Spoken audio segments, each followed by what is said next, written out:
নমস্কার বন্ধুরা, রিনাস কিচেন 25-এ সবাইকে নতুন একটি রেসিপির সাথে স্বাগত জানাই। আজকে আমি করব সকলের অত্যন্ত পছন্দের মেথি শাক।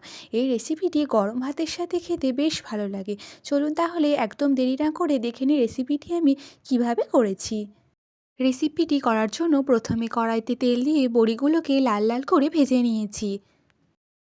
তারপর আবারও কড়াইতে অল্প পরিমাণ রিফাইন অয়েল দিয়ে মেথি শাকগুলোকে দিয়ে দেবো। শাকটাকে একটু নেড়ে নিয়ে ওর মধ্যে অল্প পরিমাণে নুন দিয়ে শাকটাকে খুব ভালো করে ঢাকা দিয়ে ভেজে নেব। শাকটা ভাজা হয়ে গেলেই তুলে নেব। কড়াইতে আবারও অল্প পরিমাণ রিফাইন অয়েল দিয়ে দেবো। তেল গরম হয়ে গেলে তেলের মধ্যে আগে থেকে কেটে রাখা বেগুনগুলোকে দিয়ে সামান্য নুন দিয়ে বেগুনগুলোকে ভেজে নেব। বেগুনগুলো ভাজা হতে হতে এদিকে সর্ষে ও লঙ্কার একটা পেস্ট করে নেব।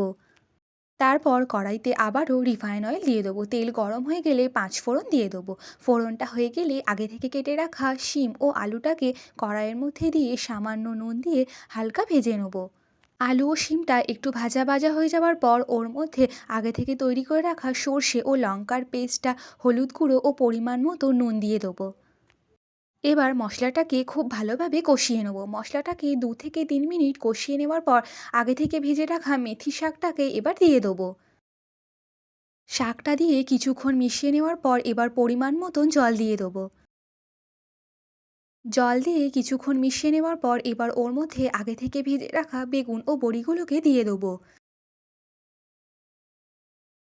তারপর স্বাদমতো চিনি দিয়ে মিশিয়ে নিয়ে একদম শুকনো শুকনো করে নামিয়ে নিলেই তৈরি হয়ে যাবে দারুণ স্বাদের এই মেথি শাক রেসিপি। রেসিপিটি কেমন লাগলো অবশ্যই একটা কমেন্ট করে জানাবেন। আর ভালো লেগে থাকলে লাইক শেয়ার সাবস্ক্রাইব করে পাশে থাকবেন। আর অবশ্যই বাড়িতে এই রেসিপিটি একবার ট্রাই করে দেখবেন, আশা করি খুব ভালো লাগবে।